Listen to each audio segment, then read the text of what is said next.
Sweet Christmas, this is a racist article. I am talking about the worst piece of superhero journalism I have ever seen.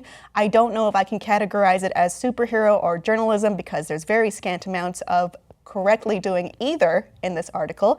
It appeared in Mediaite by Crystal Wright. It's called Hollywood's First Black Superhero, More of a Super Thug, which seems like a joke article written in the world of the superhero comic, but it's real, and I'm going to be quoting parts of it and telling you what's wrong with it. First, it starts with, superheroes fight forces of evil. They possess fantastical powers like the ability to leap tall buildings in a single bound, and use invisible planes, and truth lassos. You know them by name from your childhood days. That's weirdly written. Wonder Woman, Catwoman, not a superhero. Superman, Spider-Man, Batman, and the like. They wore capes and represented the good citizen, not the criminal. That is until Netflix decided to collaborate with Marvel Televisions and ABC Studios to bring America its first black super thug, masquerading as a superhero. Mr. Cage fights for social justice in Harlem because, of course, all black people live in Harlem, parentheses, eye roll. According to Newsbusters article about the 13-episode series, there's a scene in the first episode where someone passes out a flyer that reads, "Stay Harlem, stay black." It also includes a Black Lives Matter moment, just to further politicize the show. So this is the part where I think the author admits she's never seen a Luke Cage because she's actually quoting a Newsbusters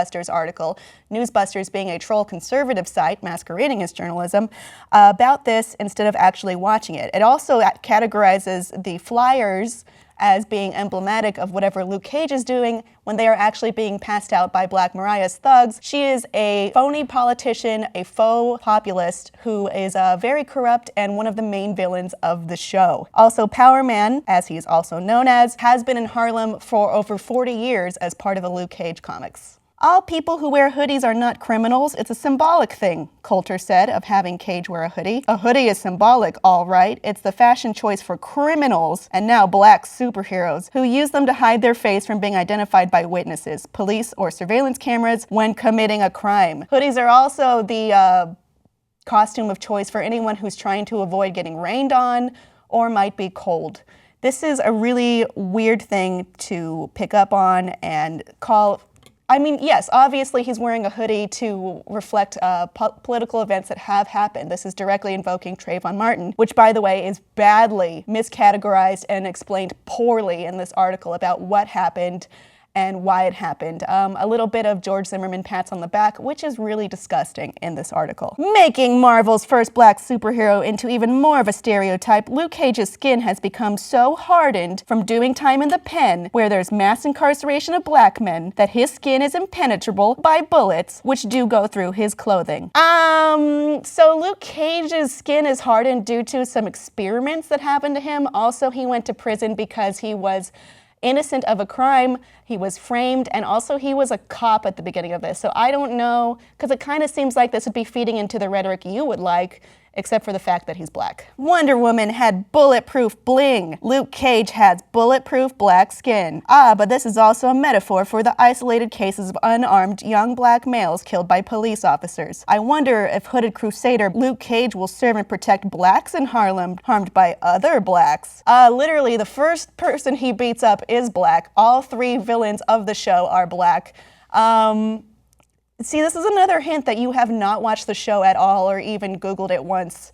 It's also, yeah, it is a metaphor for, it can be read as a metaphor rather, but it's very apt. And these are not isolated cases. These are things that are happening, and to deny that they're happening, or to deny that it's even a problem is very disrespectful and a complete misnomer of the facts. Not missing a beat to perpetuate Democrats' black lies. Carl Lucas, the black super thug's real name, escaped from a privately run prison in Georgia called Seagate. And this is because everyone knows that private prisons are to blame for the mass incarceration of blacks, not black males themselves who are disproportionately engaging in crime, being convicted by juries and then sentenced by judges. In the liberal-dominated TV and film industry, blacks are cast as gangsters, criminals, slaves, prostitutes, and now prison fugitive super superheroes. Netflix delivered a champion of deviancy who will encourage black kids to believe that they can pick fights, confront police, and have a hoodie protect them. So here's the thing. Luke Cage does not pick fights. Luke Cage does not confront the police. Luke Cage doesn't want any part of this, but is seemingly called into this because someone has to take action against a very real problem,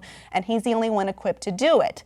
He's never killed anyone, by the way, which is something that Arrow, a white superhero, was shown doing in a hoodie in the series Arrow. This rings very true of back when we had The Dark Knight Rises coming out, and Rush Limbaugh thought that the character Bane was a take on Bain Capital. Never mind that Bane had existed as a villain for years before this happened. This is someone not doing any research and still writing an article to perpetuate whatever racist ideals they have, instead of doing a second, maybe even literally 5 minutes of research on Wikipedia to figure out what this thing is, how long it's existed, just the cursory details. It's almost maddening how badly this was gotten. There are so many facts gotten wrong in this article about Luke Cage, about the Marvel Universe, about things that have been literally in existence for decades.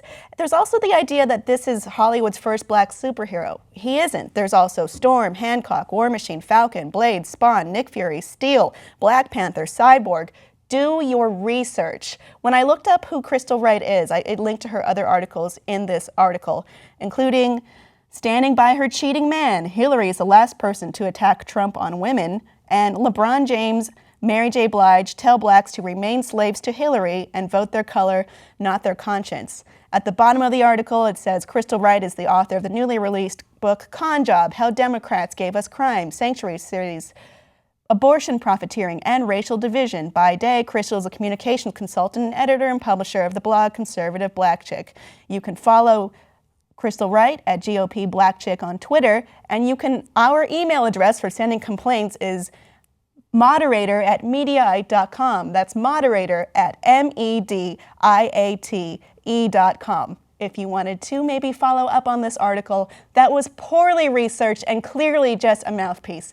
I understand that what you're doing is you're filling a niche, you're trolling, you like them clickbait clicks, but this is a complete disservice to so many people in so many ways. Luke Cage is actually a great series. I'm enjoying it so much. And it's not over-politicized. It is a balance between art and it is a balance between life, which is exactly what a television show should be. This article is exactly what journalism shouldn't be.